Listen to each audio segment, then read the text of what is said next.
there is a famine in Gaza.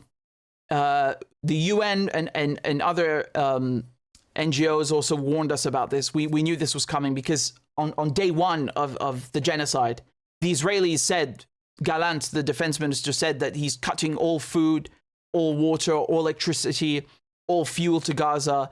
And then he proceeded in the same speech to call Gazans human animals. So I want to show you now how Palestinians are living. Palestinians in Gaza are forced now to make bread out of animal feed. I will repeat that.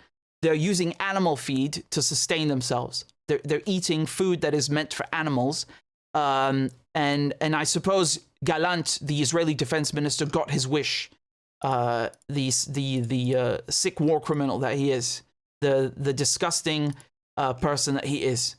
This is a video from northern Gaza showing residents basically searching through animal feed as a result of Israel's blockade. And I have a lot of videos to show you. Truly shocking and sad stuff. Truly shocking and sad.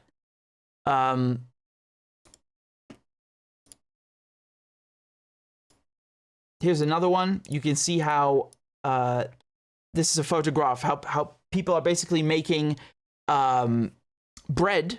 They're baking bread using animal feed because there's no flour. They're eating grass as well. Here you can see the process.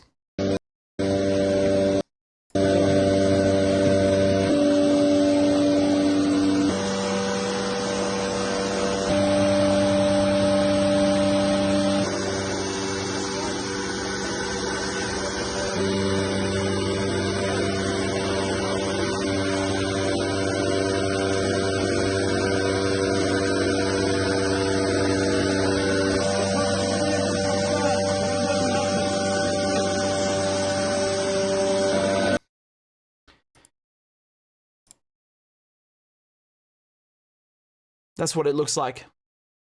I mean, it's if you're thinking about boycotting and you've not been able to do it thus far because it's too difficult to give up Big Macs, I understand, but please make an effort because the boycotts actually work. They are losing money. They really are losing a lot of money, and they're getting punished for supporting Israel. And think of Palestinians. I mean, how can any of us complain? How dare we complain when we witness things like this? We have no right to complain about anything, honestly. This is really sad.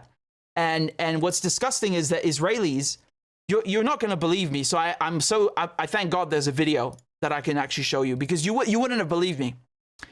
Israelis came to the crossing where the aid trucks are supposed to go in. And remember, the aid trucks are before the war, there's been a war for 75 years, but before October 7th, you needed about 400 to 500 trucks every day to sustain Gaza. Now, if you're lucky, there's maybe a few dozen trucks, right? And the Israelis are coming, not the army. Again, though, is there any difference between Israeli so-called civilians? They're all in the army, men and women. But they're coming out of uniform and erecting a bouncy castle. I'm not joking. They're actually physically standing to block the trucks to make sure nothing gets into Gaza. So this is not the army, but it's the Israelis who are, reservists. And they're setting up a bouncy castle.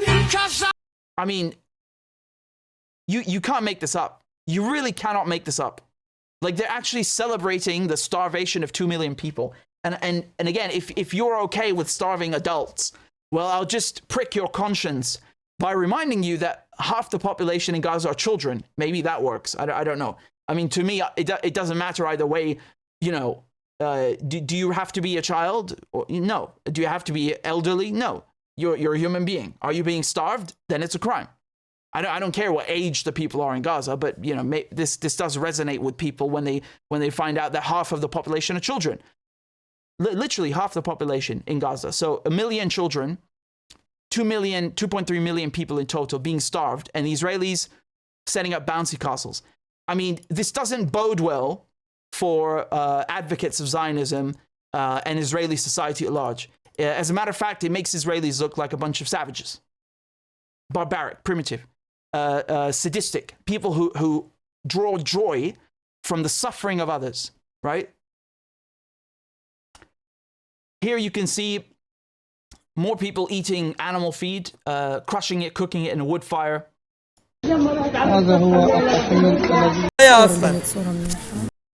هذا هو التحية الذي يستخدمها المواطنين في شمال قطاع غزة. كانت أشبه بالرمل. هكذا يطلع شكله لما يخرج.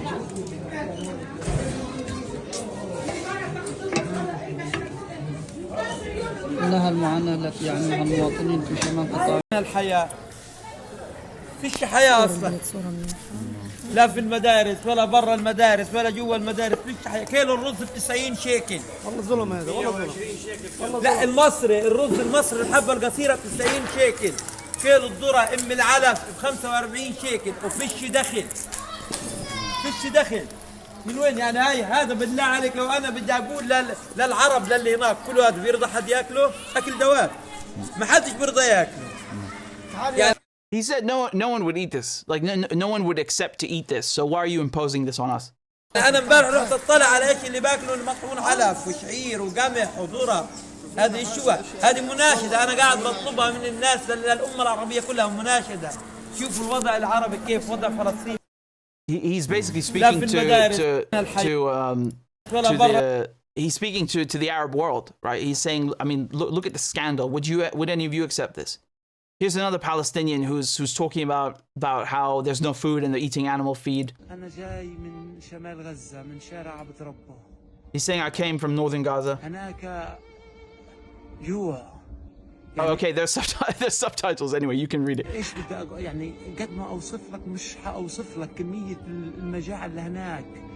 يعني انا اللي اجبرني اجي هالطريق وهيني شايف شقيان مش لاقي حدا يعيني بعد ربنا. الجوع، وعندي بنت لا بلاقي إلها حليب بترضع ولا بلاقي إلها حاجة. بحاول أطعمها الخبز اللي بنخبز اللي هو العلف وبقايا للخالة والذرة. ما بينهضن. البنت صارت تدف وما بتنهضن، عمرها ما تعدى السنة ونص أو السنة وأشهر. فيش مغيث، فيش. أملنا كبير بس بربنا، بس غير هيك ما فيه. حسبنا الله ونعم الوكيل. أنا جاي من شمال. It's heartbreaking, isn't it? Here's more footage again.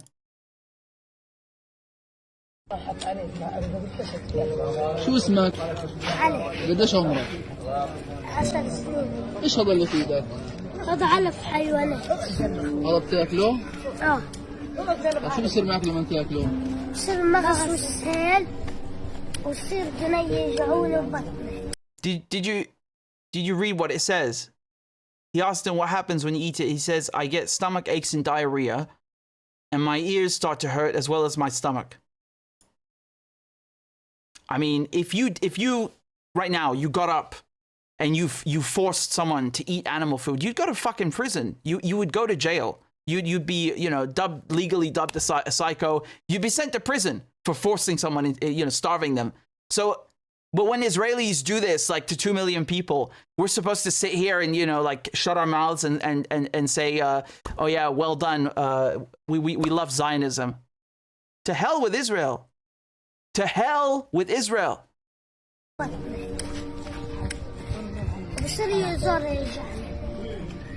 أنا تعبت. طب شو بتتمنى يا علي؟ ايه؟ شو بتتمنى؟ أنا نفسي بالشاورما. شو كمان؟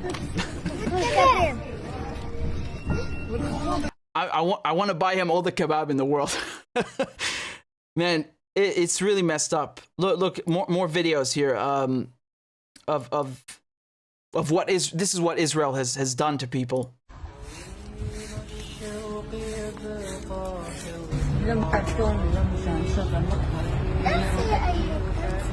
اشتريت كاسة شاي أو بدك تعمل ساعة تشغل النار لحتى تعمل كاسة شاي. أنا أروح على جارتي أجيب بنطلون وكنزي. Forgive me. I've just noticed this one says Syria at the bottom, so I'm going to discard that. Forgive me for that. But all of the rest of them, I've handpicked them to show you what's been happening in Gaza. It actually took me a long time. Forgive me for this one, but actually it's ironic because if you look at the situation, who is responsible for that? Even if we talk about Syria, I mean the conditions are similar. The bombs are manufactured by the same companies. Oh, and it's the same people dropping them.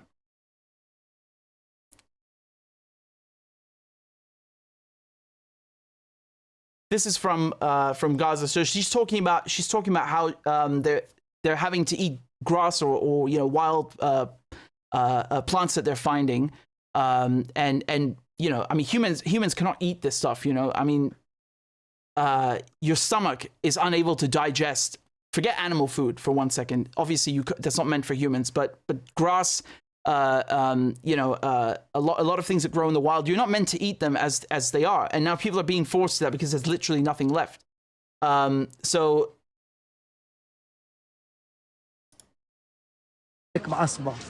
بدنا ناكل جوعنا بالعربي فيش خجل. she's saying it's, we want to eat, we're hungry. It's embarrassing. بدنا ناكل أكلنا حماد رحنا ناكل من الشجر. بدون ما تطبخوه؟ تعبنا. She said we're tired. We've gone to eat this plant that we've picked from the trees. just straight up eating it. كمان بتاكلي؟ بدنا أكل بدنا ننام. طب ايش مالك يا عمرة؟ ايش بدك ايش بتاكلي هالبيت انت؟ ايش بتشربي؟ فيش إلا مي بجيب خبز بناكلش. ليش فيش إشي تاكلوا معه؟ صرنا ننهج الصبح. تنهيج النهج. مش ذاك الخبز اللي موجود؟ لا فيش إشي فيش جوعنا. Saying there's nothing at all. There's nothing at all, and we're bloody starving.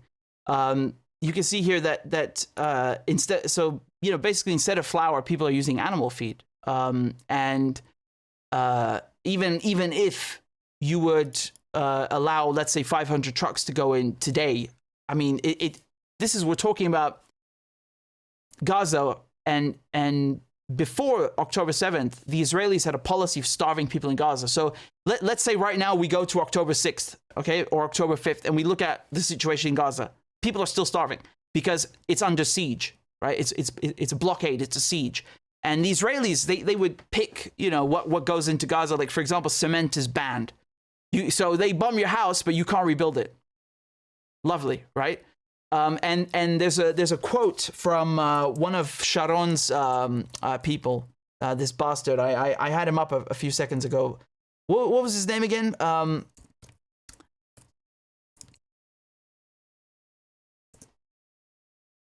Then you'll know. Then you'll know about the policy that they've instituted in Gaza. Give me a second. I put it somewhere here in my documents for you.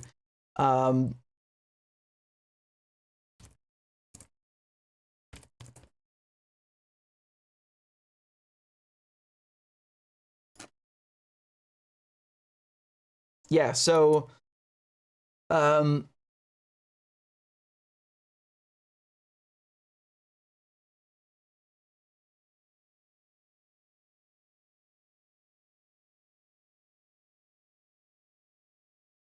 it's funny because there's a WikiLeaks cable also that just popped up that I'm glad it did because I wanted to mention it and then I forgot.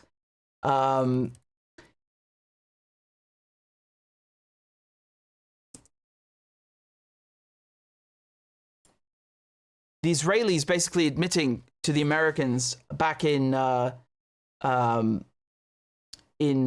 was this? 2008? Yeah. So this is published by WikiLeaks. Now you know why Julian Assange is in prison. And it's a cable from the Israelis to the Americans, and it basically says that they will keep the economy in Gaza from collapsing, but they make sure it won't happen. But they're going to keep it on the brink, on the edge the entire time. And this is almost exactly what one of Sharon, who was the former Israeli prime minister, one of his people said, that they want to make sure that Gazans, in Gaza specifically, they're not dying, but they have just enough food to survive. Just enough food to survive. Okay, so you're starving people. You're not killing them maybe, but you're starving them. if I deny you food, I am starving you. There's no other way to say it. I am starving you. That's it. You know, it's imposed starvation. And again, you know, when you're not dying but you're still starving, this gives you all sorts of other health problems. I mean, for example, someone who has blood sugar problems, you know, diabetic. Jesus Christ! I mean, you will kill them. You will kill them with this. So that's already guaranteed. Someone who has a weak immune system, they need to fucking eat. They need food, and you're denying them food. You're gonna kill them. So you know, this idea that, oh well, the Israelis, we should thank them for bringing food into Gaza. That's not your fucking food. You stole that, and then you're rationing it to people in Gaza. Go to hell. Same thing with the water. Like you know, they should be grateful. It's like telling people in a concentration camp, literally, to thank the guards for feeding them. No, the guards can go to hell. That's it. There's no one to thank here. So here you can see also a video. This is a warehouse full of food in Lebanon, by the way. So I want to show. I'm actually glad that video from Syria popped up, and now this one that I had ready for you from Lebanon, because it shows you that the same bastards have this policy all across the Middle East. Actually, you know, it goes without saying, in Syria, the grain, the wheat. Syria used to be an exporter of wheat, so you know, they would make pasta in Italy with wheat that comes from Syria, right? And of course, there was enough. Not always. There was a problem with drought in the years before the war, but you know, generally speaking, this is the Fertile Crescent. There's a reason it's called the Fertile Crescent, and there's a reason agriculture was invented there. There's no shortage of food, but because of these wars that Israel and America are the ones prosecuting these conflicts and these wars, they're the ones prosecuting these genocidal campaigns across the region. They starve people everywhere. Like, if you go to Syria right now, you can't get food because of the U.S. sanctions and because of the Israelis bombing Syria all the time, bombing Damascus, bombing the airport, and also the Latakia port. So, you know, it's not like this is just confined to Gaza. Gaza have it the worst. The Palestinians have it the worst.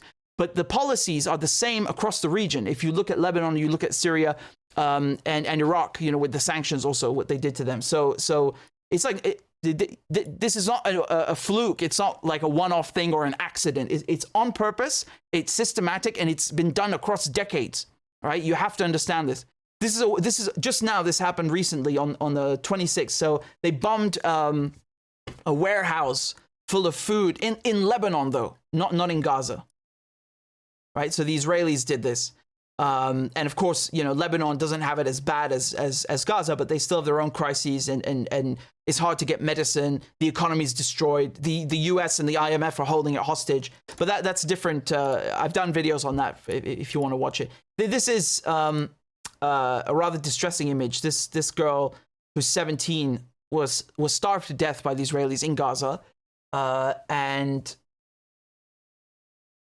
I mean, when I see this, it's like I'm looking at an image from you know, the Holocaust. I mean, it's indistinguishable. It's just in color instead of black and white, but it's the same. It's the same starvation. It's the same, you know, horrors, and there's a reason why I and others and myself call this the Holocaust. That Israel is committing a Holocaust inside Gaza.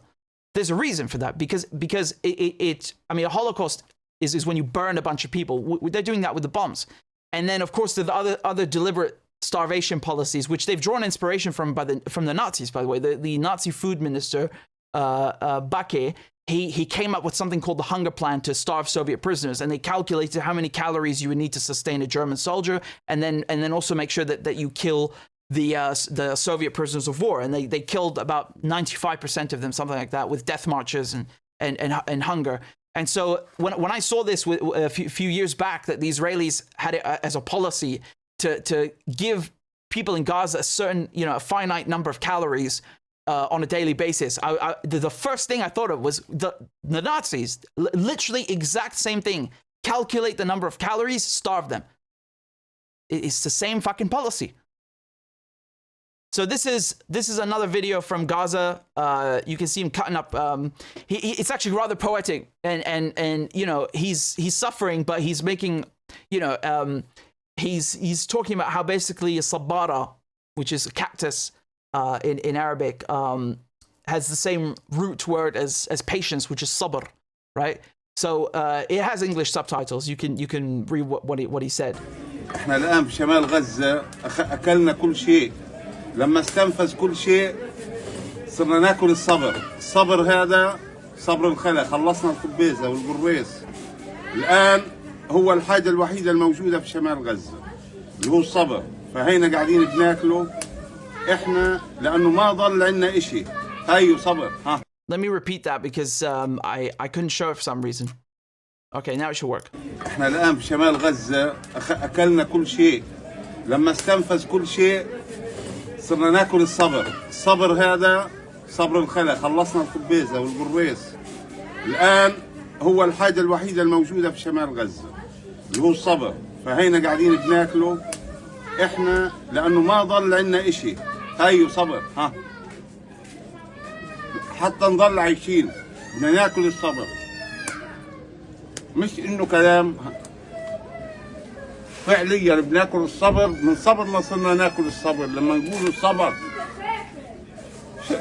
شمال غزة صبر وأكل الصبر كمان. ها، أكلنا الصبر بشوكه والعالم كله بتفرج علينا. والأردن بتدخل مساعدات للجنود الإسرائيليين، أكلوا طعام، بتدخلهم أكلوا طعام وهم قاعدين هان، بتدخلهم من الطريق البرية ومش عارفين يدخلوا على غزة أو شمال غزة بالذات، شمال غزة بالذات مش عارفين يدخلوا له أكل طحين. بناكل صبر. احنا بنناشد العالم يشوف شمال غزة ايش بيعمل، كيف عايش، ايش عايشين على هذا. هذا اللي عايشين عليه.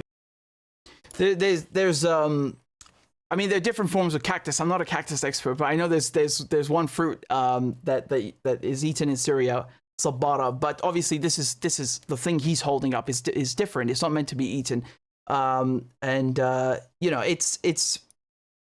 this is important this is why it's important to boycott Starbucks, McDonald's, Pepsi, Burger King, Domino's, KFC. Some people will laugh and say, well, you should do that anyway because of your health. Fine. But we're talking about, you know, them basically donating hamburgers to the Israelis. And it's funny because they tried to deny this afterwards and got fact-checked on Twitter, which is, you know, it's usually taken over by Zionists. These community notes that they have on Twitter are overwhelmingly controlled and written by you know, imperialist crap, Zionists, you know, and others. But for once, that was funny to see. And McDonald's the Israeli soldiers were filming themselves and saying, we got this for free from McDonald's. So, and that's after October 7th. You know, so here's another video. This is from Gaza as well. Take a look. ايش يا ابطال بتعملوا؟ تعال يا بطل، تعال احكي لي، تخافش. تعال. ما بحبش نتصور يا خالي. لا بده يحكي لي هذا الاسد. لا صدقني غير حافي. لا والله. ايش احكي لي، ايش بتتشغل قاعد؟ بديش يا خالي. بس اشرح للناس وخلاص. يا عم اشرح للناس وخلاص. خلاص بديش. كيف اشرح؟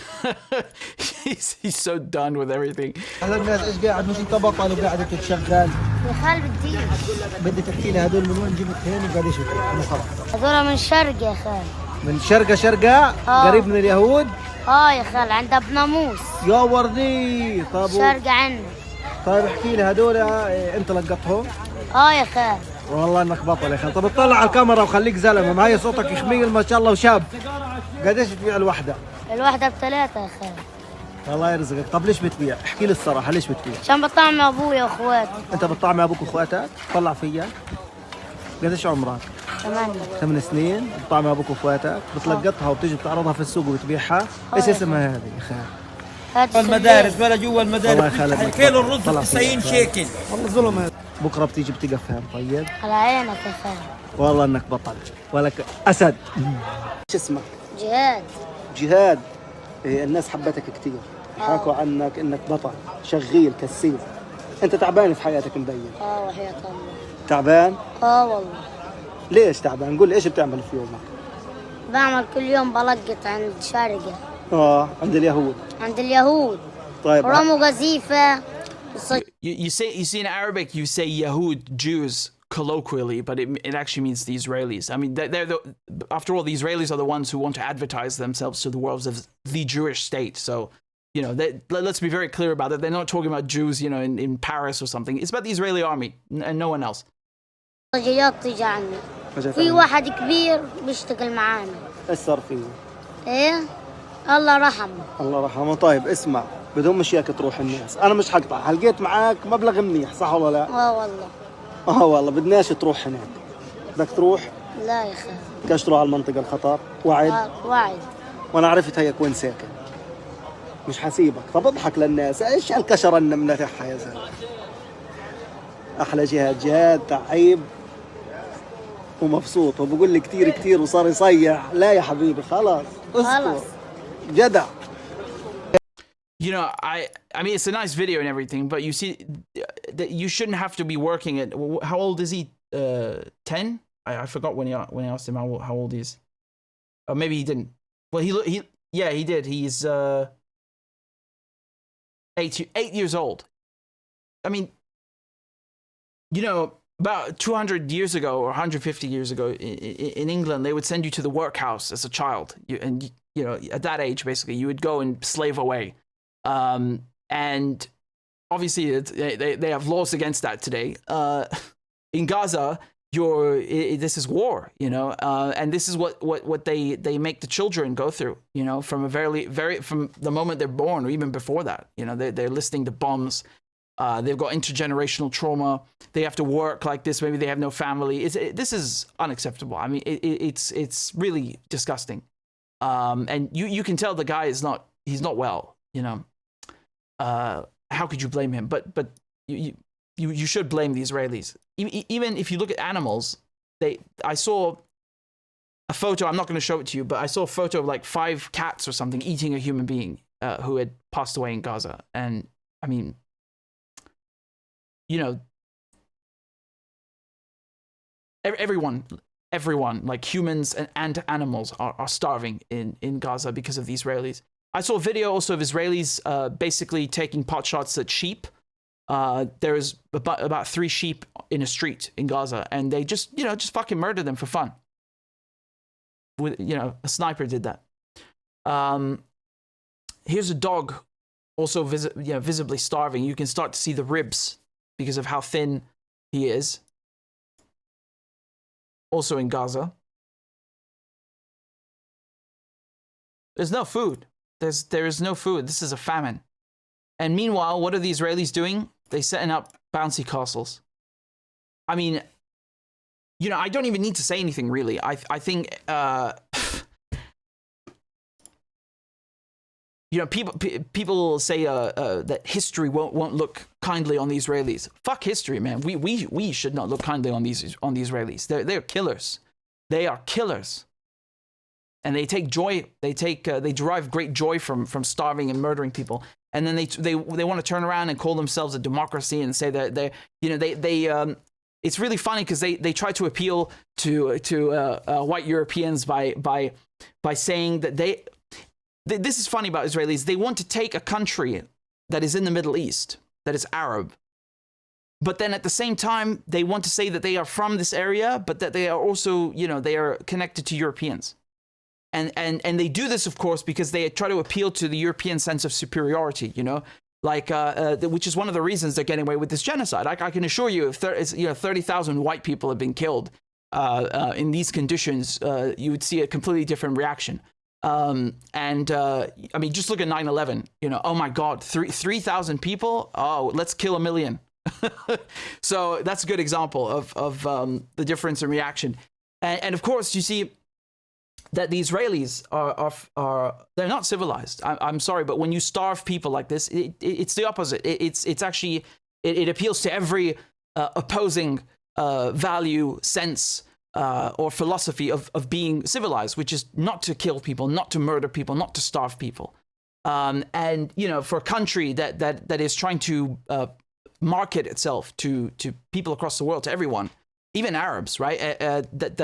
like the leaders that want to normalize ties with Israel. They've also targeted them with this brainwashing crap. Like, you know, we are the progressive civilized ones. We're the ones that have ties to America and Europe, like as if this is a you know, you have to have that in order to be civilized. Everything they say is the opposite. They're not a democracy.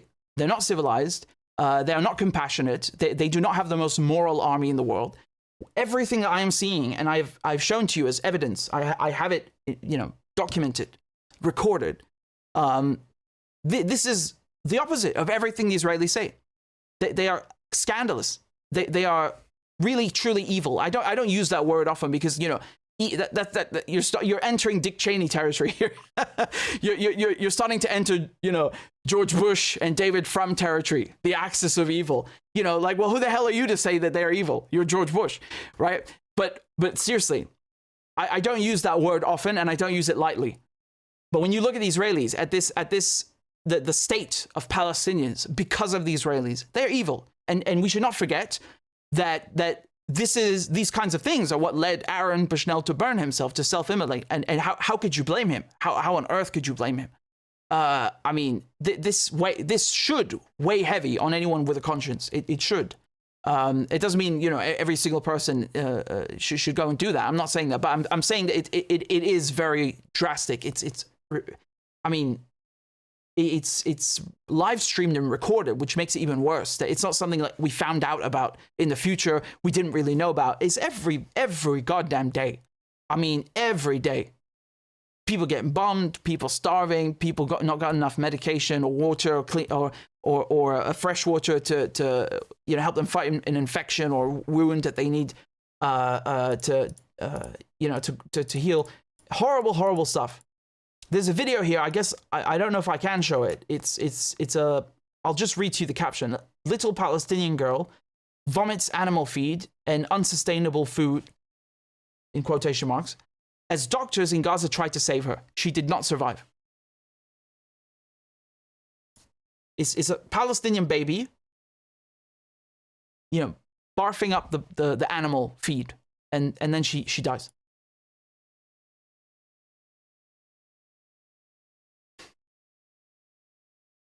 It's too late for the Israelis. The mask is off. It's dropped. You know, there's a threshold, and they passed it a long time ago. Forget October 8 and 9 and everything. Forget that. You know, forget that. This crap has been going on for 75 years. It's just now that people are starting to realize it. You know, it's evil on another level. I mean, even the Germans didn't get to oppress people for 75 years. Even they didn't get to do that. Even they didn't succeed in killing that large of a ratio of civilians, and they tried.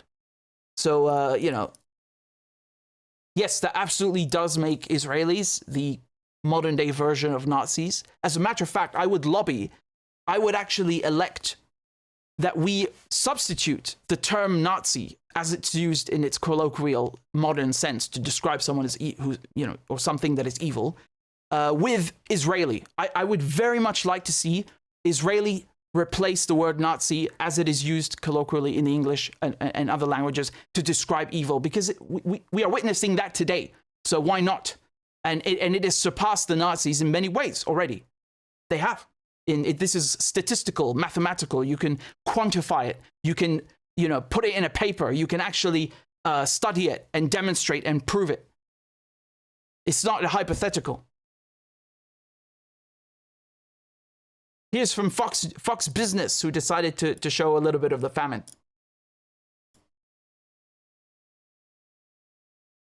Palestinians rushed toward an aid truck in northern Gaza, desperate for food and supplies. There is no flour, Abdullah Sawaf explains. We are eating animal feed to stop ourselves from feeling the hunger. Further south in the city of Rafah, young Gazans wait for soup and lentils. For most, it will be the only meal they have today. My children cry constantly, Fatma says, and I am unable to feed or give them water. These are the faces of Gaza's most vulnerable residents, young Palestinians weak and suffering amid the war. As they're screened for malnutrition, a new report indicates 5% of children under the age of 2 are acutely malnourished in southern Gaza. That number spikes to 15% in the north. With no diplomatic breakthroughs, the civilian population must brace for the possibility that the war and agony continues for weeks, if not months. Israeli officials say hundreds of aid trucks are waiting to cross into Gaza. Those officials blame international organizations, saying they're not properly distributing the aid throughout the Strip. Yes, I agree. They are unable to distribute the aid because you're bombing the Strip. So, you know, if you were to think of, you know, all the things that could block someone from distributing aid, war would be at the top of the list. In any case, you know, maybe after that tsunami or something. God, the Israelis are really something. I swear to God. You remember that thing from The Simpsons? I think it's God. What's his name? The bully, Nelson. I forget who he does this to. Bart maybe or something. He grabs his arm and he starts hitting someone else with their own arm, and then he says, "Stop hitting yourself." That's the Israelis. They are a bully. They're a bully, and you know they basically go kill people, starve people, and then blame the victim. It's incredible, really incredible. And you always see this trend. I mean, we could pick any topic in the world, and they would always find a way to you know shift the blame. Here's another one about children starving. I mean, that figure they just mentioned on Fox Business. You would think as numbers people they would you know look a bit more closely at that, but I can assure you it's worse than whatever they're saying. You have to remember that in wartime, it's impossible to get figures out. It's impossible to get numbers and data. So whatever data you do get is usually going to be dwarfed by the truth. And remember, right now is February 27th. I mean, it's over a month now that the International Court of Justice told the Israelis not to block aid. They actually told them to. They didn't just say don't block the aid. They said make sure that the aid gets in. So a month later, the Israelis are supposed to submit a report. You know, I can happily tell you that they might not write it, but their report should say, if it's truthful, that they did everything but let aid in and continue to starve people and deprive them of medication and food and other basic necessities. And as a matter of fact, they're setting up bouncy castles, so that's nice.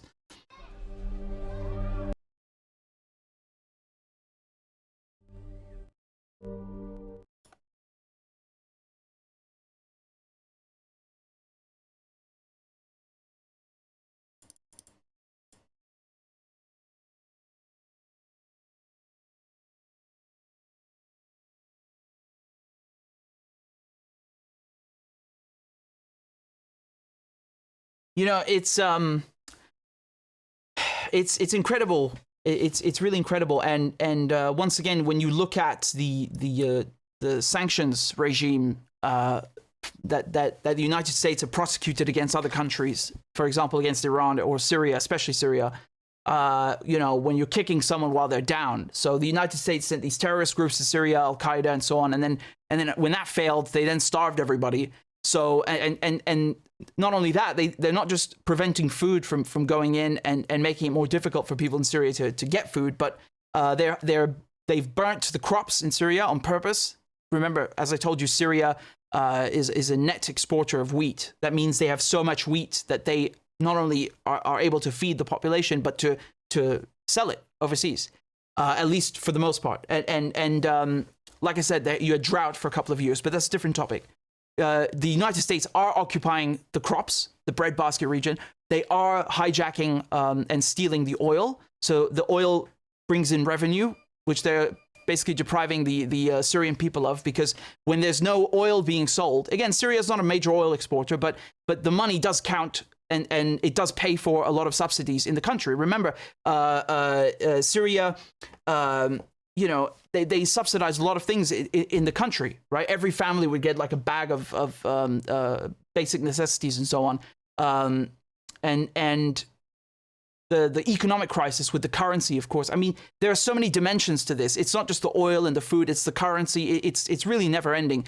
And they've engineered, this is not an accident, it can just like happen. They've engineered this collapse to make sure that people in Syria starve. And now what they're doing to Gaza is the same thing, but like times 100, times 300, times 500, you know? So the irony is that we always find the same policy and it's the same people doing it. What does that tell you? What does that tell you? You know, they constantly talk about good guys and, oh, we're the good guys. Are you really? Are we really? You know, the UK is obviously involved. I mean, when I see this, I'm really ashamed. I'm really disgusted. So there you go. People are absolutely starving in Gaza. This is just the beginning, I fear. I hope I'm wrong. I want to show you a video. This is an old video from 2017. Old. I make it sound like it's from the 90s, but it's from 2017, and you had Israelis barbecuing outside a prison where Palestinians were on hunger strike.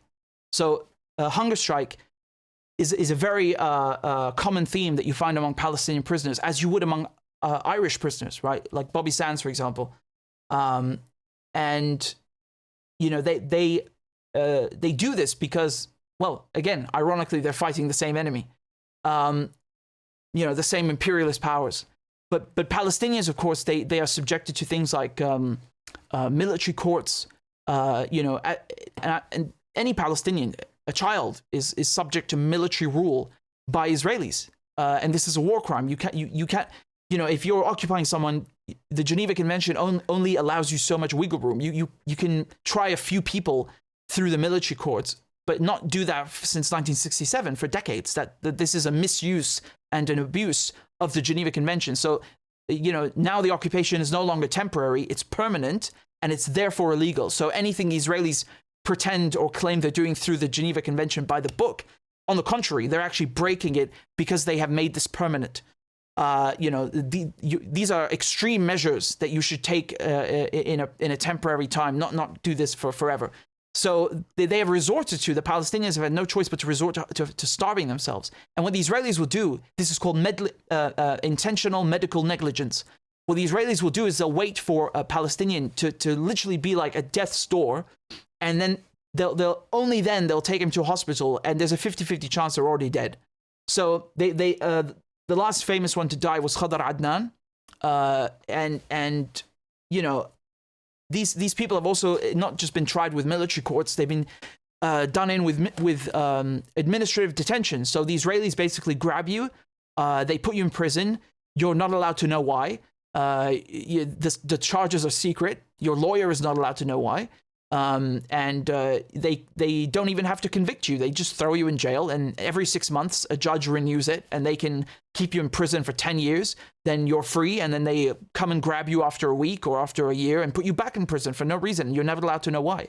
It is the most authoritarian horse manure I've ever heard of. And guess what? It's a British law. It's a British colonial law from when Palestine was a mandate that the Israelis have not copied. They didn't say, well, we like what the British were doing, we're going to make our own version. It's literally the British law, the exact emergency defense regulations that they are applying. So British law is still applied in Palestine by the Israelis. It's incredible. And the Israeli Supreme Court engineered this so that they can say, well, you know, it's not our law, it's a British law, and the British never cancelled it. What do you mean the British never cancelled it? Britain left Palestine and did cancel it. The fucking king signed a paper cancelling it. It's really funny how they come up with these arguments, but I'm getting sidetracked here. I just want to show you a video how they're barbecuing outside the prison to taunt the Palestinians that are on hunger strike.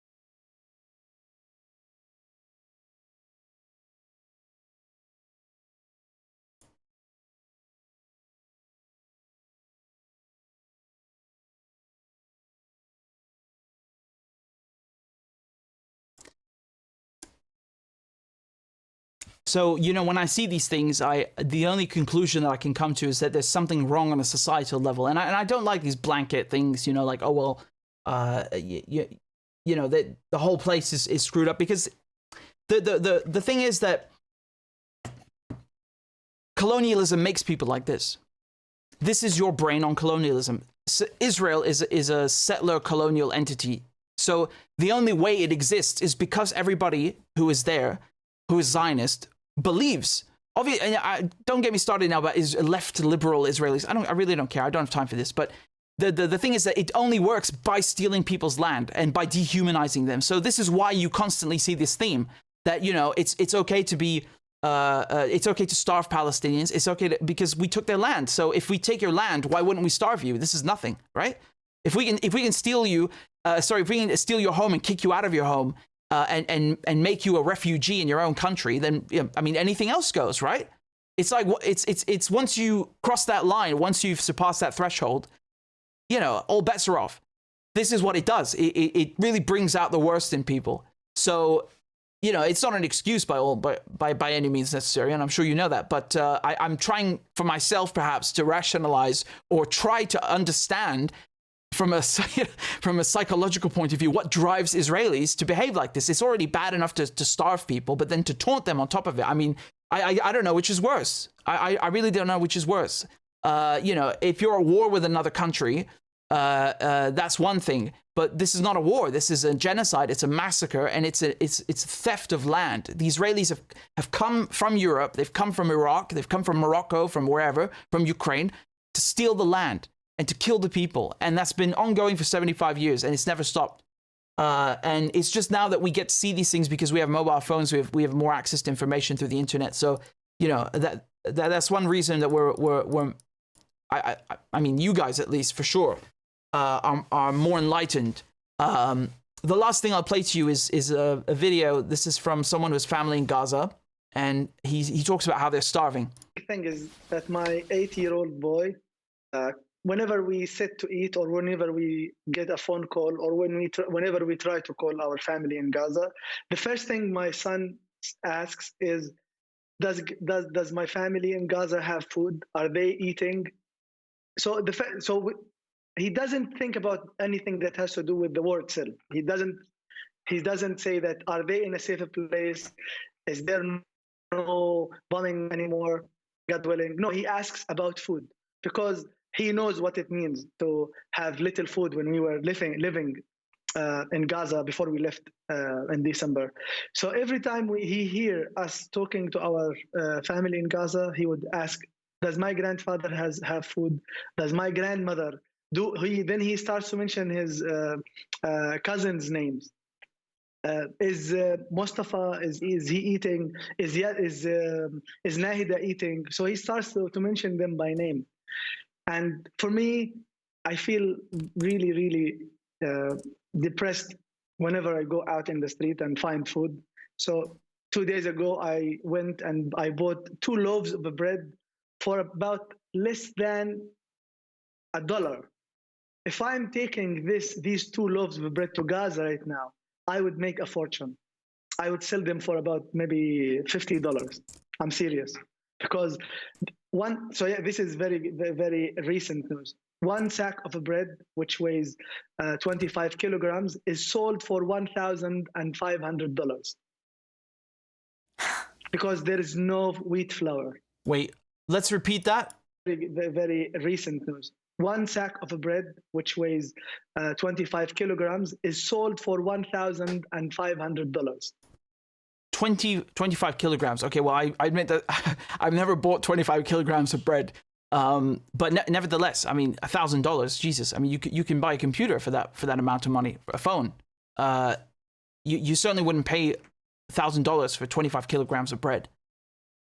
You know, it's really, really horrific stuff. And you know, people in Palestine and Gaza especially, they're some of them are trying to get out, and you know, through maybe Egypt, and basically that you have to pay enormous amounts of money to be smuggled out, if that's even possible, right? And this is a similar situation to what Syrians were faced with during the war, when you know, they would. It's basically extortion. You have people that profit off of the wars that the West have created and brought to Palestine and Syria and the Middle East, and people don't have that kind of money, you know. It's It's like you're getting screwed, you know, several times over. You lose your home, you might lose a family member, then you lose all your savings trying to get out, and then you lose by becoming maybe stateless, or you're already stateless and you can't get refugee status. I mean, they put people in such predicaments that the average person just simply doesn't comprehend. They don't think about, you know. And meanwhile, the Israelis, I mean, if you want to understand who is being unfair and who is oppressed, just look at who has food on their table. The Israelis, you know, it's ironic because this is the first time ever that some Israelis have been displaced by the war. But even then, they're getting put up in hotels. So Israelis in the north that are being displaced, they're living in hotels now, but it's still a hotel. Palestinians are in the street. How can you can't even compare the two? Palestinians are stateless. You know, Israelis can just go to the airport and leave, go back to their countries. Palestinians have nowhere to go. So, you know, they're stuck under the bombs. They're stuck in the street if their homes have been blown up. They've got no food. There is no food, even if they have money. And they don't have money. It's so many levels of oppression and you know, misery. And it's intentional. It doesn't have to happen. It's man-made. It's not. It didn't just fall out of the sky. I mean, the bombs did, but you know, it's intentional by the United States, by the United Kingdom, by the Israelis. $1,500. Sorry, $1,500. So, you know, even worse. Because there is no wheat flour. This is yesterday. And now I think the government in Gaza, although there is no government, but some people who worked with the government are threatening people who are selling these things for very, very staggering prices. Has your sister-in-law given birth yet? Yes, she gave birth to a boy. His name is Ali. And now the boy is 10 days old. And my brother could find something like a gift for his wife. He could find a few pieces of beef and a few grains of rice for $100. So this wouldn't even be enough for his wife who gave birth just 10 days ago. So although it's a very expensive thing, he could find these things after a week of search. The last time. So yeah, you guys understand the predicament that again, that's an understatement, predicament. But you see the misery that they force Israelis into, that Israelis force Palestinians into. I'm reading a comment from someone that says, there are good Israelis, right? No, look, the thing is with Israelis that every single government, the founding members of Israel are all Europeans. So it's not like they're Jews who are actually in Palestine or, you know, next door in Iraq. You have some of them who are Iraqi, you have some of them who are Moroccan, who are Arab Jews, but they're a tiny percentage. They're 20% of the population maximum, and that's because the Israelis they failed to attract enough white people, and they then had to, you know, basically engineer the forced removal of Arab Jews from their countries and move them to Israel. But this is a different topic. In any case, going back to this famine, I wanted to outline this to you. I know it's been a long video, but it has to be because it's so easy, or shall we say, it's simple to explain bombs killing people. Most will understand. But another dimension to the war that people do not see and they do not comprehend is the famine. And you know, lack of medicine would be another one. The lack of water would be a fourth one, and so on. But you know, I wanted to concentrate on this one because I collected and collated all these materials to present them to you, and you know, the situation has been dire for months. Don't think that this just happened or just began now. They've been starving people in Gaza since October 7th. Okay, and once again, even if you look before that, Gaza was under siege and has been under siege since 2007. So there has been starvation imposed on people in Gaza for you know, decades now. And if you look at Palestinians in general, they break and destroy their olive trees so they don't have food, and they can't, you know, produce olive oil or harvest anything. And za'atar, for example, you know, they forbid them from collecting it. I saw a video of a woman actually who was talking about this the other day. I guess I can show it to you another time. You know, It's really messed up. This is an instituted intentional policy, and it's not just the Israelis who are responsible. You have to understand Joe Biden. You have to understand that the United States in general, even if you had a Republican, they'd be doing the same thing. Make no mistake. Do not think for 1 second that a Republican would not be participating in this genocide. I guarantee you, and I promise you that this is true. That they will. They are responsible because it's been going on for decades anyway, right? This is really all this blood is on the West's hand as well. This is the truth. You know, people don't want to hear it, but that's the truth. The UK is responsible. The US is responsible just as much as the Israelis. Israel would not exist without America and Britain. That is the truth. It would not exist without European colonialism. Just wouldn't. It is de facto a European colony. That's what it is. It's a base. It's a European military outpost. Everybody in Israel is in the army, men and women. They kill Arabs. They steal their resources. They execute U.S. foreign policy. It's a U.S. base. It's a Western base.